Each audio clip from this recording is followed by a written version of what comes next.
Today it is our gigantic honor to be speaking with the Reverend Canon Dorothy Lee. Reverend Lee is the Steward Research Professor of New Testament at Trinity College in Melbourne and is an Anglican priest in the Diocese of Melbourne, Australia. Reverend Canon Lee, we are so grateful to be speaking with you this morning. It's lovely to be here, Jonathan.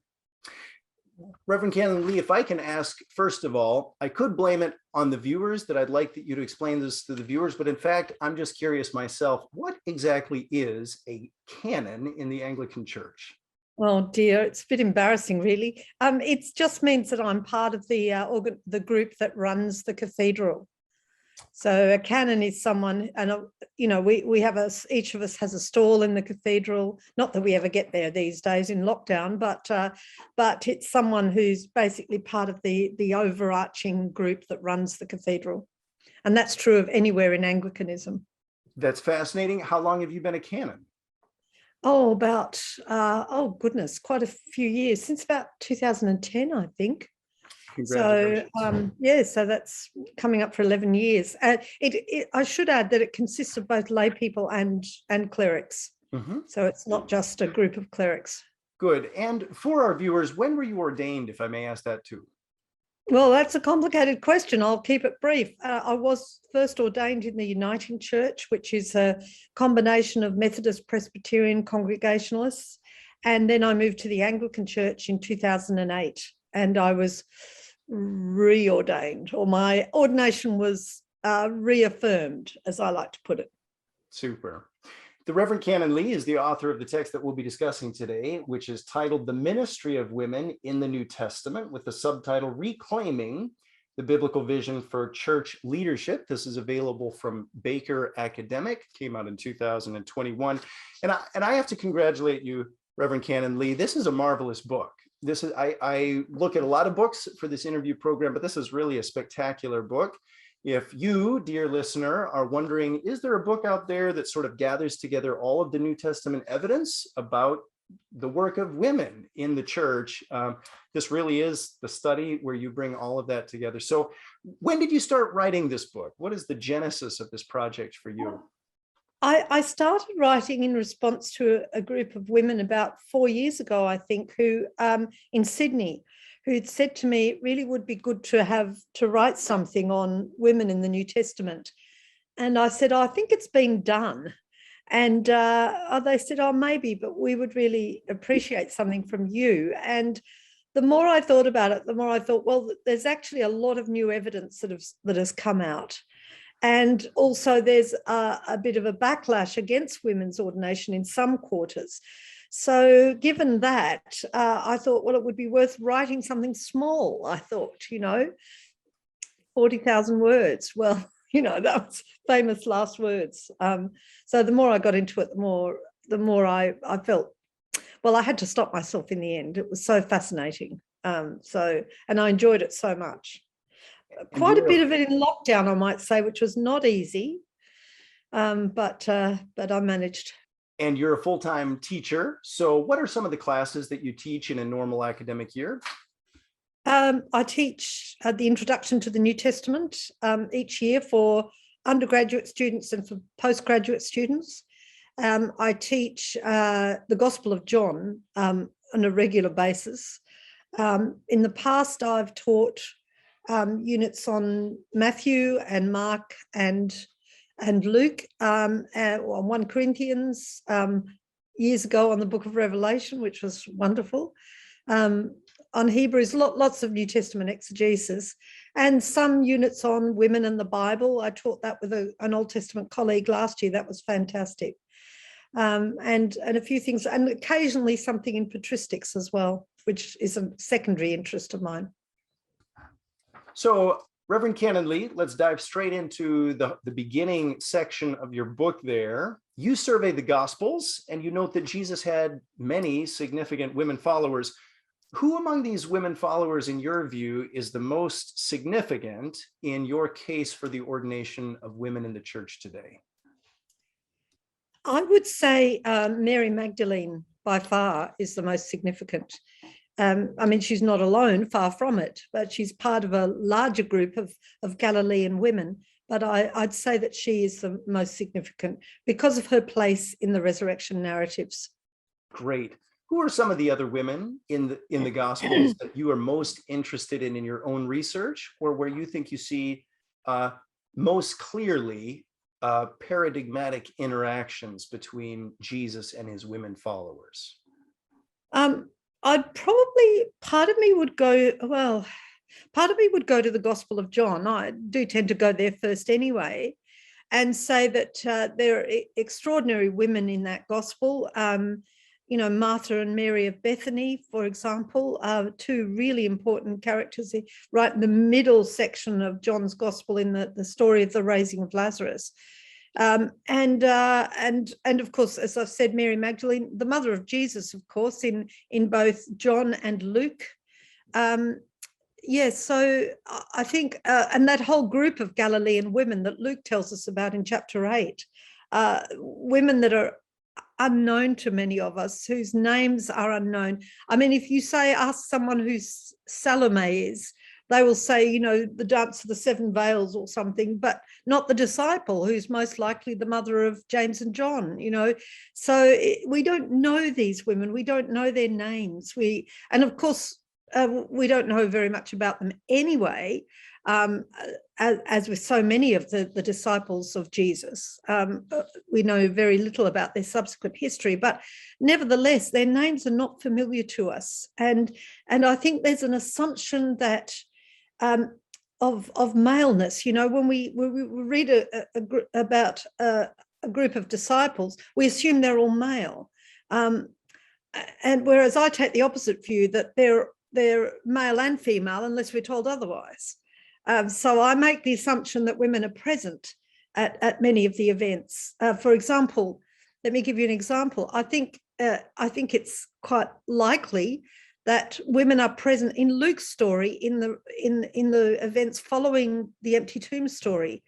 I don't actually think that the second disciple on the road to Emmaus is a woman. I don't, but I think when they come back to Jerusalem to say that they've seen the Lord, I think that group consists of women as well, and right up to the ascension. They're obviously present in Luke at Pentecost about other women, and I assume it's the same group of Galilean women that we've met in Luke 8, verses 2-3. That same group is present in all those events, whereas we tend to see, Hollywood hasn't helped us here. We have this picture of Jesus and the 12 all straggling along on the way to Jerusalem. But in fact, at one point, Jesus sends out 70. So there's a large crowd, who are interacting, coming and going probably a little bit, but it does include women. And of course, it includes other men apart from the 12. But I think it's that thing of perception. We need to sort of see women in these stories when I think we've been trained to see men only. Some scholars point out that Luke appears to be particularly interested in women and also the poor. What's your view? Is that an accurate perception of what Luke is about? Look, I think so. That was certainly an early reading of Luke, but since then there's been a somewhat more negative view of Luke, that Luke includes women just to silence them. It's to my mind, it's verging on a bit of a conspiracy theory with Luke. I don't think that's the case. I do think that Luke is very interested in women. I think John is as much, if not more, than Luke. But women are also present in Mark and Matthew. So we need to be aware of that as well, I think. And yes, Luke is very interested in the poor as well. There's a strong theme of social justice and a call to disciples to live a life of evangelical poverty for the sake of the gospel, for the sake of the poor. Very much so. And that's played out in Acts, in the way that the early church lives together, shares possessions, cares for the poor and the needy among them. And so, there is Luke is concerned with anyone who's on the outer. I don't think Luke is specifically concerned about gender. I'm not sure that's quite a category in the same sense as it is today, but he's concerned with those on the outer. and with those who are second-class citizens or not citizens at all in the case of women. So his gospel is a very inclusive one, I think, in many ways. And also I think it reflects the fact that in many ways Jesus' own ministry appealed to the sinners, you know, those who were outcast. I think the picture at the beginning of Luke 15 of the authorities becoming more and more alienated from Jesus, while the outsiders, the sinners, the tax collectors, and of course the women are drawn more and more to Jesus' ministry and to the hospitality of God, as one writer has put it, which is embodied, of course, in Jesus himself. So on pages 76 to 78, you have a section there with the heading Women as Disciples, discussing John's perception of Jesus' women followers as among the disciples. So help me through that section, if you would. Is it inaccurate to understand that Jesus had only 12 disciples and that they were those men listed in Matthew 10 and other passages? Is this term disciple something that's exclusive to that group, or what's your view? John is not terribly interested in the 12. He's aware of them. He's aware of the tradition. How could he not be? But it's not a primary category for him. The other Gospels, I think, are not always consistent about what they mean by the disciples. And it's not always clear. You know, they're writing narrative, for goodness sake. They don't see the need to be precise about who's in and who's out. In fact, the boundaries are rather porous in any case of who belongs to Jesus. You know, Jesus says, whoever is not against me is for me. He also says the opposite in one of the other Gospels, but you know, there is a sense of porous boundaries anyway with the group around Jesus. It is inaccurate to see the disciples as only the 12. Sometimes they're used as a equivalent of the 12, but more often the sense is of a wider group, as, for example, the sending out of the 70. These are all disciples. And we know, for example, of Cleopas, another male disciple who's not part of the 12. And just as, I mean, there is a kind of inner group of men, the 12, and of them there's an inner group of 3, occasionally 4. And there's also an inner group of women who are not perhaps quite so formally designated. They're not given the actual title of apostle. But there is an inner group of women who are particularly close to Jesus and who I imagine would have stayed with him the whole time, whereas other disciples might have come and gone. The Gerasene demoniac in Mark 5 is told to stay where he is. And he too is a disciple, because a disciple means a learner, a student. We think disciple means a follower, but it doesn't. It means a student, and that's what the word disciple from discipulus, which is Latin, and relates to the Greek mathetes, which is a learner. And so they're not, Mary and Martha of Bethany in both Luke and John are not actual followers of Jesus in the literal sense, but they are disciples of Jesus. So I think we need to allow for a much more inclusive, a wider term than we generally think. Again, this is an absolutely amazing study, and I would highly recommend it to our viewers.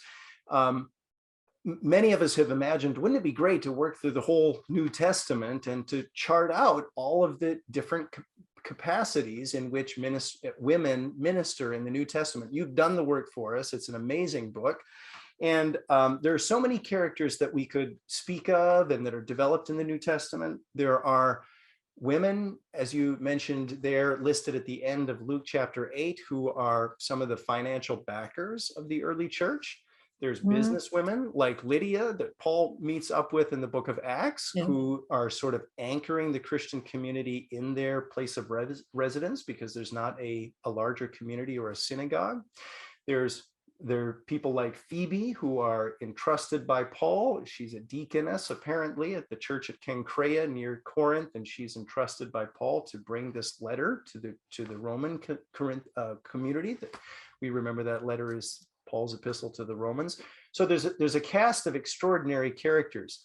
There are a few characters that we like to argue about. What about Junia or Junius, this character mentioned in Romans 16? What's your view of who that person is?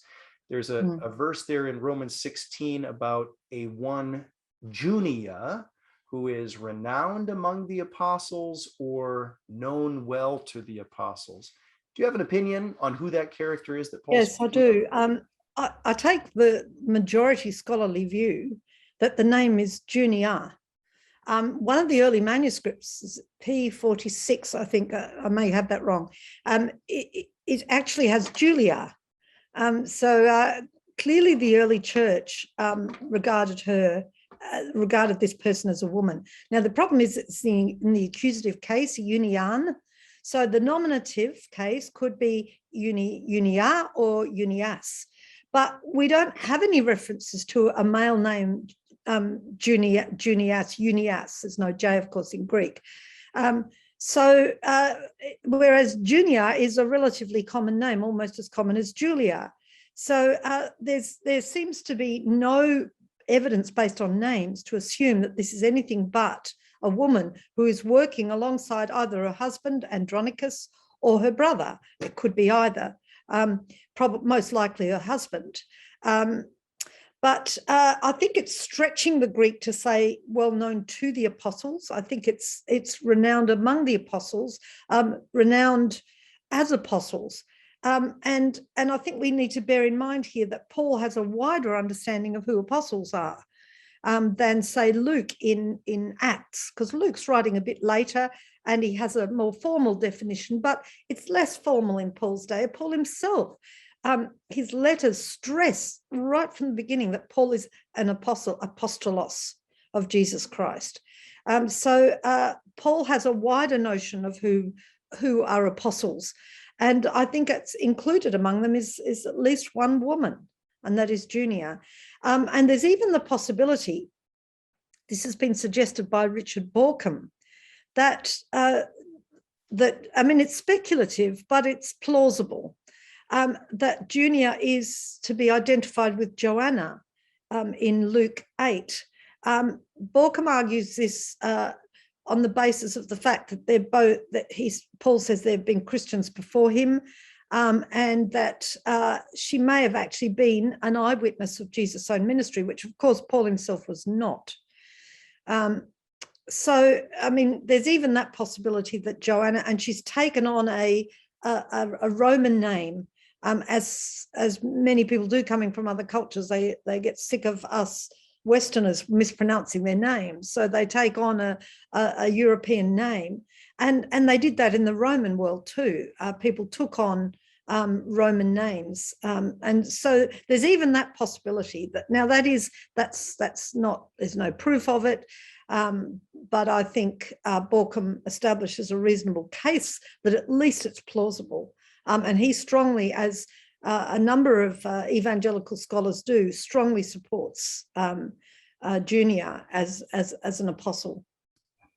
Thank you so much for your exposition there. So there's a core cast of these women who are doing so many different roles in ministry. There's some disputed cases too, but there's such a cast of characters here. Walk me through the theological argument. It's one thing to look into the New Testament and say, look at these 30 women, the different roles they're fulfilling in Scripture. And it's another thing to say our modern denominational structures ought to be equally open to women as to male candidates for ordination. What is the theological argument that connects those two dots for you? Yeah, I'm glad you asked the question in that way, Jonathan, because I don't think it's a matter of rights. I don't think it's a matter of justice. I think it's a matter of theology, of having a correct theology, or a theology that's got the depths of the New Testament. I would argue on two grounds. First of all, on the nature of baptism itself. And here I'm using Paul's understanding of baptism, particularly, of course, in Galatians 3, but also in Romans, where Paul speaks about baptism as incorporation into the death and resurrection of Jesus. It's incorporation into Christ through his death and resurrection, leaving behind the old age and entering into the new age. And therefore it becomes not just one event, but the whole pattern of Christian living. That Christian living is always a dying to the old and rising to the new, and living out of the new age and not the old age, which Christ has inaugurated through his death and resurrection. I'm assuming that Paul has that essentially Christianized apocalyptic worldview, and the baptism therefore is the entry into that. Therefore, the covenant markers of Judaism that enable us to enter into the covenant people of God are relegated to secondary status, if not irrelevant for Paul. Now, I don't think Paul thinks the law is irrelevant, but I do think he thinks that things like food laws, calendar issues like the Sabbath, and circumcision, above all circumcision, are now no longer relevant. They're no longer the marks of our identity. How do we become part of the new people of God in Jesus Christ? Through faith, of course, through faith and baptism. And baptism gives us a radical new identity that breaks down, because we're talking of not the historical Jesus, but the risen Christ. Baptism breaks down all the divisions between people on the basis of class, or gender, or race, or, you know, for that matter, any other divisions, because there's a new identity formed in Christ. And it's this Christic identity that is determinative for Christian identity, for identity in the new age, and therefore in the life of the church. The second is more to do with anthropology, that is to say, the nature of human beings, and it's not explicitly biblical, but I think theology incorporates an understanding of what it means to be male and female. I think that in the ancient world, the notion of female leadership was considered to be a male quality. Okay, the ancient world did know of women who were exceptions. They were aware of exceptions, but they thought for the most part that leadership was a quality of maleness, and that males belonged in the private sphere, women public sphere, women in the private, and so on. A whole lot of things to do with honor and shame and all sorts of other things. This was true right across the ancient world, though to varying extents in different places could be different. So I think we need to understand that that is not a view that we hold today. Now, I mean, we have outstanding examples of leadership. You've got one in the country you're in at the moment, with Angela Merkel, of women who show, whatever your political views, who show marvelous leadership, and they're not necessarily exceptional. There are also women who show appalling leadership as well, but it's not their lack of leadership qualities that's the problem. So, and the fact that women can be lawyers and doctors and all the other things, we know that inconceivable in the ancient world, now possible today. I guess my question is, why not? Why not? Why would God, and I'm really taking off from something that C.S. Lewis, who's a bit of a favourite of mine, and has sustained me over many decades. Something he says, that the universe, wherever you fairly test it, is to be trusted. And that says something about human experience, that when it's fairly tested, it is trustworthy because it is being created by God. And I think that what has emerged about women since the Enlightenment, and at least in Western culture and other cultures differently, but what has emerged about women is that they do have many of these qualities for leadership. I'm not necessarily saying that they're better than men, but some of their experiences given them gifts of that are rather different from men. So I can't see why God would not allow women to lead in the church and in the home, or co-equally lead anyway in the home, if they can lead elsewhere. So it seems to me to be logically consistent to deny women authority in the church or in the home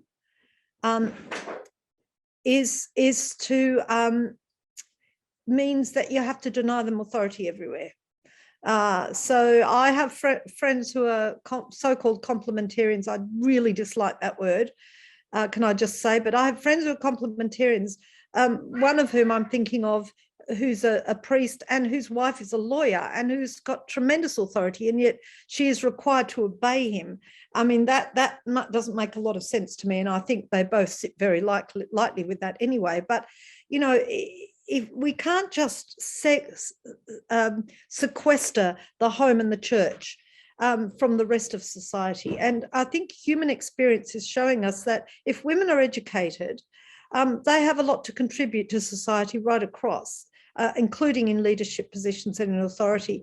And because I think the world is created by God and experience actually can be trusted, I have to ask, why not? Because I think the boot is on the other foot. I think it's not up to us as women to defend our ordination or our leadership or our lay leadership or whatever in the church.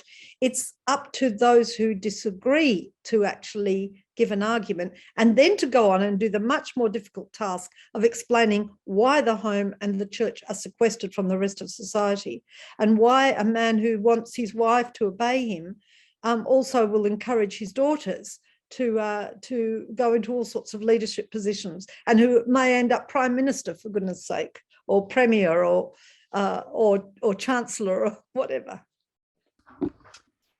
The Reverend Garratt Lee, I do have to hand it to your friends, because at least they're still together, and she hasn't sued him and he hasn't excommunicated her, and they're still making it work. That's a good thing. But point well taken. I did say to him one day, what happens if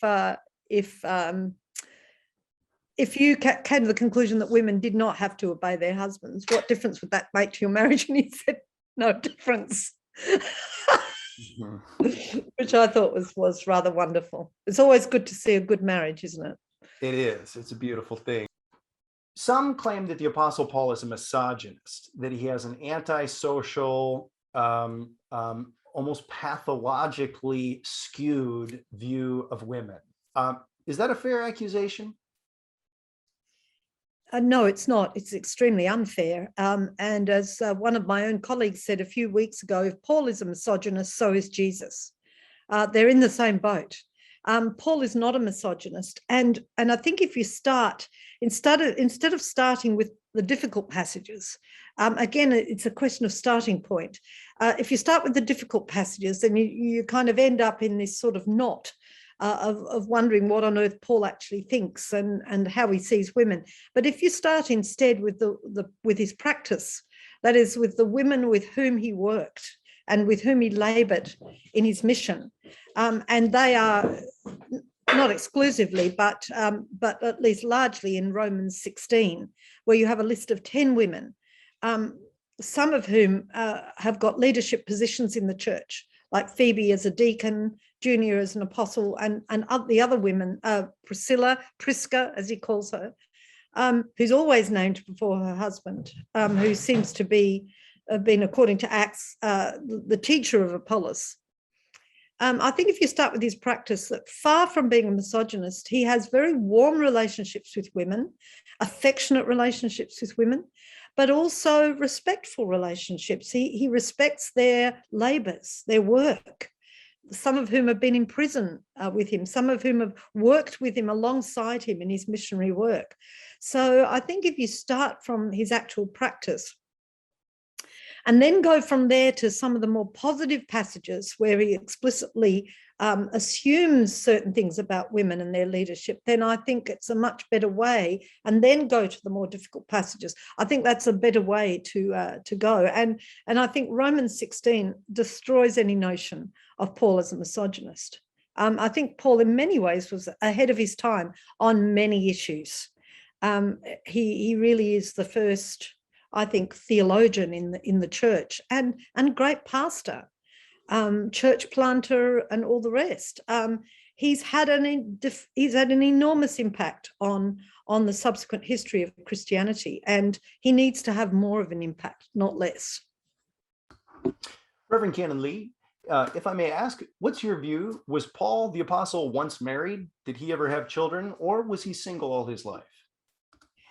I think he does. I haven't actually given this a lot of thought. I think he. I think I really don't know actually. I mean, there is a possibility that he was married and that he's separated from his wife for the sake of his mission, and therefore effectively celibate. And there is a possibility that he didn't marry. There's no evidence, I think, of him having children. So it's a little bit, all these questions we have, what did he look like? What were his marital relationships? I mean, all these questions that concern us, nobody's interested in the New Testament. So I don't know. But I think Paul values marriage, and he also values celibacy. He sees both as, if you like, vocations, but he does think that celibacy and that marriage should not be a celibate marriage. So perhaps I don't know. Sorry, that's vague, but I simply don't know the answer to that question. It's a good question, but I can't answer it.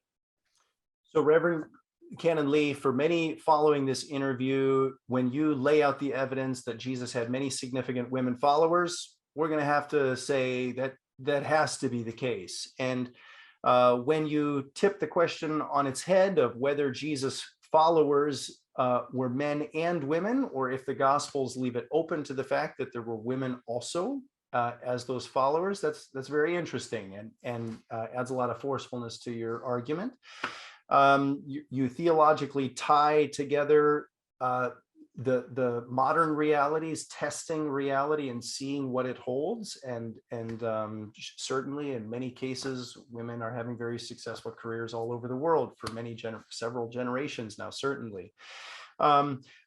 Okay, but for some of our listeners at this point, they're going to say, but what about that passage where Paul requests that women in the church stay silent? How can I understand the ordination of women in the church today, given Paul's language? And just to cite the passage there, it's in 1 Corinthians 14, 34, usually through till 36. The traditional passage there where Paul asks that women stay silent in the church. What is Paul doing or saying there, and how does that align itself with your view of women's ordination? Well, it is a very difficult passage. It's very hard to know what Paul is saying in these verses. My own view, just from the very beginning, is the words "as in all the churches of the saints" in verse 33b, I think belongs with verse 33. For God is a God of not of disorder but of peace, as in all the churches of the saints. I think that's where the full stop, and then women should be silent in the church is the beginning of a new sentence, as it is a new verse in verse 34. So that's the first thing that I would say. There's a problem with this text, and the major problem is that it contradicts 1 Corinthians 11. And 1 Corinthians 11, which is, and Paul is going there from the lesser to the greater, so he's raising a minor issue so that he can go on to the major issue, which is at the Lord's Supper, about behaviour at the Lord's Supper. He is arguing about veils, probably veils, but possibly long hair. It's just not exactly clear to us what the custom is behind it. But he makes it clear that women should have a sign of authority on their head, that is their own authority, to pray and to prophesy in the church, that is to speak. Now, prophecy is not just, I think sometimes prophecy is a bit closer to what we would call preaching today, but certainly for Paul, it's one of the highest of the gifts. And he allows women to speak, so they can't be silent in the church if they're allowed to pray or prophesy. So that's the first problem. The second problem is that it's a little bit, those verses are a little bit uneasy in the text itself. Some manuscripts add them later. There's a little bit of textual uncertainty. It's not major, but it's minor. So there's a few tremors, if you like, underneath the text there. And then there's also the possibility that this is a statement that the Corinthians are making to Paul, to which he is responding, because he does that elsewhere in 1 Corinthians. We know that he's replying to a letter as well as to the gossip that he's heard from Chloe's people, members of Chloe's household. So another potential leader in the church, incidentally. So it's a difficult text to base anything on for that reason. And it may well be that what sort of speaking is Paul's, I mean, his concern is with order and not disorder in the church. That it's not to be this sort of thing where anybody speaks and says whatever they want, even though they're speaking over other people. And he wants there to be a sense of what we would call liturgy, a sense of order in the assembly. And so what is disordered then about the women speaking, if that text does in fact belong, and if it is Paul's voice speaking, which not everybody agrees with? What sort of speaking is it that they're doing? Now, there's been a number of suggestions. One of them is that they are much less educated than their husbands. Right, we know that right across the ancient world, that women were much less educated than men. And it could be that they're asking questions, or they're interrogating their husbands, or even that they're shaming their husbands by asking questions. Or another possibility is that they're because there is a house church, as they're preparing the meals and they're talking among themselves. I mean, I'm not so keen on the idea that it's just idle chatter, but it could be that even their Greek is not up to understanding what's going on, and they're told to ask their husbands at home. I think very difficult there is the phrase, as the law says.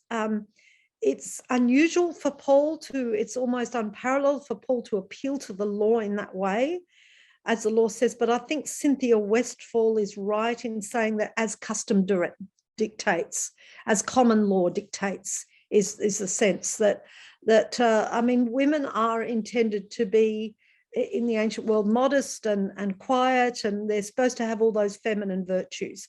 That's part of the culture. But I think that Paul is not forbidding, in the end, is not forbidding women to speak in the assembly. It's a certain type of disordered speech that Paul has in mind. And I think it's most likely questions that they're asking, that because of their lack of education, that they're expected to ask the leader of the home, who is the husband, and he's the leader because apart from anything else, he's better educated than she is, that he can answer. I think even a more telling passage, which lacks the insecurity of this passage textually, is 1 Timothy 2, which talks about women not teaching, or appears to talk about, but we probably don't have time to talk about that passage. I was going to move us to our last question, but go ahead and make a comment or two on the 1 Timothy passage, if you would. How do you understand? Well, I think that, you see, this is what's interesting, and what I found fascinating about this book is reading a whole lot of women, particularly women, but not just women, rereading these texts in new ways and saying, well, maybe it doesn't mean what we've always assumed. Maybe it actually has a different meaning. I mean, I've got the English here. I should have brought the Greek, but so let a woman learn in silence with full submission. This is the translation I'm using here, which is the NRSV. So that, in fact, what the Greek says, let a woman learn in quietness. It's not silence, it's quietness. And there's a difference, actually. With full submission to whom? Well, there's been the assumption that it's to men. But what if it's to God? What if it's to God? What if women are being asked here to be open and to learn from God and from the leaders of the church? Therefore, I permit no woman to teach or to have authority over a man. She is to remain silent. Well, again, she's to be quiet. I permit, no, there's another way of translating that. I permit no woman to teach so as to have authority over a man. And in fact, it's not even have authority. It's a very strong verb. To dominate over a man. It's not the normal verb to have authority. It's to dominate. I do not permit a woman to teach so as to dominate over a man. She is to be quiet. Her teaching, therefore, is to be quiet. So it's not necessary, and there are a number of women who've argued a case for this text, including Cynthia Westfall and Lucy Pepiat and a number of other women who identify in the evangelical tradition, and therefore who take scripture very, very seriously indeed. Yet she will be saved through childbearing. I think that the definite article, there, through the childbearing is significant. Whose childbearing will she be saved through? That of Mary. In other words, through Jesus. And now that's one possibility, and I find that actually a very plausible reading, but there are other readings. So there's what's going on is, you know, to use this image again of the earthquake, there are tremors going on. Some of these scholars, and I should say that there's a Melbourne scholar, Kevin Giles, who's also written on this, and again, who identifies strongly in the evangelical tradition. There are scholars from the evangelical tradition who, that is to say, and by evangelical, I mean who take seriously the scriptures. Now, it's not directly my tradition, although I identify with it in many ways because I take scripture very, very seriously indeed, who are not prepared to say, well, that's just what Paul said, he's just a misogynist, and it's only in the Bible, who cares? It's in the Bible, therefore we care. We care very much for what the Bible is saying, but we need to always to interpret the Bible in its context and to grasp what we can through intelligent means of what the context of the biblical world was. And therefore, we are at liberty to question how a text has been interpreted. Yes. So some of these difficult passages can be read in other ways than the traditional ways. And I think we need to be open to that. Jonathan, can I talk about one text that I find, this is a kind of left field jump that I think is important. Feel free to just leave this out. And it's an example, I think, of what I'm saying about the way that women have been silenced, women within the text have been silenced. And that is Matthew 28. Matthew 28 is the story, of course, of the resurrection, and we focus very much on the scene on the mountain with the 11 disciples, but there's a scene before it that I think we ignore, and that is the scene with the two Marys. Matthew only mentions two Marys. The Gospels all have different numbers of women present, and it could be that there are more there, but they're not interested in them. Like, for example, John only has Mary Magdalene, but then she goes back and says, we have seen the tomb and found it empty. So it's clear there are other women there, and John's not interested in them, so he's going to write them out. So in Matthew's gospel, it's two women that go to the tomb on Easter morning, and they find it empty. Now, they're given the message of the resurrection, and there's no ambiguity whatsoever about their response. They run away with joy. Now, Mark's response, in Mark's gospel, it's a little more ambiguous, whether they run with negative fear or positive fear, holy fear. I think it's holy fear myself, but Matthew does us the favor of making it absolutely plain to us that in fact it is holy fear, and that it's great joy, that it's an awe, a sense of awe, we would say, filled with joy. And they run away with joy to proclaim. They've been given the message, the precious message of the resurrection. They've been given that, what we might call, apostolic role to proclaim the resurrection to the rest of the community. And then the 11 are given the role to proclaim out there in the world. But isn't it interesting that as they run, the risen Christ appears to them? There's no reason for that. It's completely gratuitous. Why should Jesus appear to them? They already believe. They don't need it, but they're given it. It's an act of sheer grace. And of course, what they do straight away is fall at his feet in adoration and worship. And it's one of the most beautiful scenes in all the Gospels, to my mind. And when we come to the 11, this is a little bit of one-upmanship, and I apologize for doing it. But, Matthew says they worshipped, good on them, glad they did, but they doubted, or some doubted. The Greek could go either way. It's either all of them or a few of them. It's not clear. But there's no doubt in the two women disciples. There's no doubt in their minds. Okay, there's only 2 out of as against 11, but even so.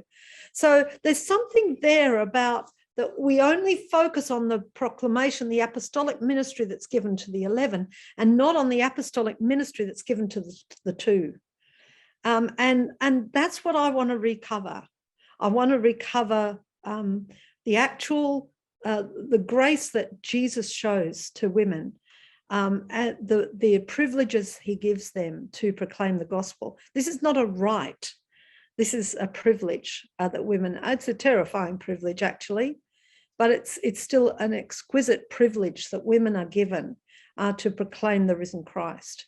And in this context, to proclaim it to the other disciples, that is to say, in the church.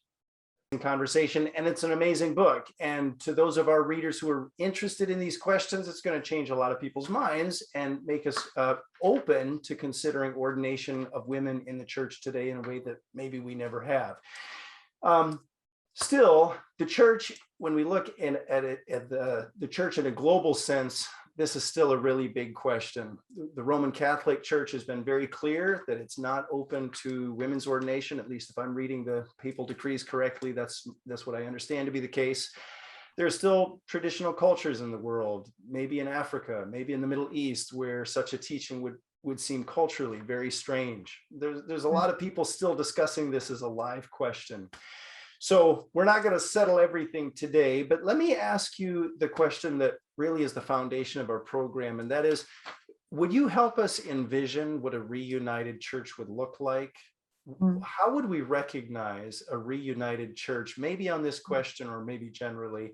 And what can we do as Christians to pursue the unity for which Jesus prayed in John 17? Yeah. I mean, I would say in the first place that unity is a gift that we're given. So it's not something that we need to manufacture. It's a gift of grace, and therefore we need to receive the gift. And the first thing I would say was we need to receive, rather than manufacture or make great efforts. And I'm not talking about structural union, because that's not really my thing. Others can think about all of that, but I think we need to see that union is something that we receive by virtue of being drawn into the relationship between the Father and the Son through the Spirit, of course. And that's what John 17 is about, that we take on the filiation, the sonship, if you like, of Jesus, and therefore become sons and daughters and sons of God, through entering into his identity. And that ties in very much with Paul and baptism. I think there's wonderful consonances between John and Paul, oddly enough. Anyway, I won't get sidetracked by that. So I think that we need to accept what we've been given. Now, that means for us, what do we need to do?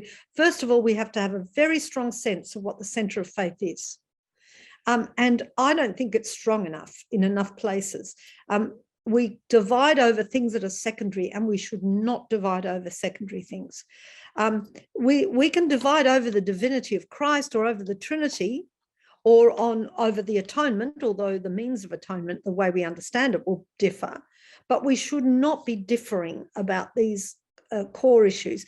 And for me, the important thing is, I guess, are the creeds of the church, because they seem to me, over the early centuries, the church has hammered out what it understands about those core issues of who Jesus is and who God is for us. And therefore, the ecumenical creeds, at least for me, exemplify what the core of biblical faith actually is. And the early church was reflecting on the scriptures as they hammered out these things. So having a strong sense of centre, I think, is absolutely essential. It's like a centripetal force that holds us, like a magnet that holds us together. And I think we need to treasure that. To treasure that gift that we've been given in our understanding. Now, and I think, therefore, the boundaries can be more porous because we have a strong centre. And therefore we can disagree on issues of baptism. I mean, I'm a strong exponent of infant baptism, but I have brothers and sisters who believe in believers' baptism. Well, okay, that's fine. That's not the way I would go. That's not the way I went with my children, or not the way that's happened with my grandchildren. And I was delighted to be present at their baptisms. But I can live with people who disagree on that issue, because of the unity, the vast things that hold us. I remember someone who was opposed to me on an issue in the church writing to me and saying that he was shocked by my views and that therefore we had nothing in common. And I wrote back and said to him, given that we believe that God created the world and that God redeemed the world through Jesus Christ, his incarnation, his death, his resurrection, and that we believe in the life of the church and the Holy Spirit and that he will come again, I find it hard to say that you say. And he wrote back, God bless him, he wrote back and said, you're absolutely right. And that was a lesson for me, actually, because my first response to him was very hostile. And my first reaction, I thought, I'm just going to sit on this for a couple of days. And I think it's that sense of a common unity in what holds us together. Is the faith itself, is our belief in the Holy Trinity, and above all else, the Holy Trinity. I think that's absolutely central to our faith. And so I think anything else is secondary, and I think we've got to live with diversity. We've got to learn to live to disagree charitably, in charity, and respect for each other. But we can only do that if we have a strong centre and if we celebrate that centre and treasure it. It's been our tremendous joy today to be speaking with the Reverend Canon Dorothy Lee, author of this amazing book, The Ministry of Women in the New Testament, Reclaiming the Biblical Vision for Church Leadership, available from Baker Academic in 2021, which you, dear listeners, should pick up. I hope you have a wonderful day, everybody, and thank you so much, Reverend Canon Lee, for being with us. Thank you, Jonathan. I've enjoyed it very much.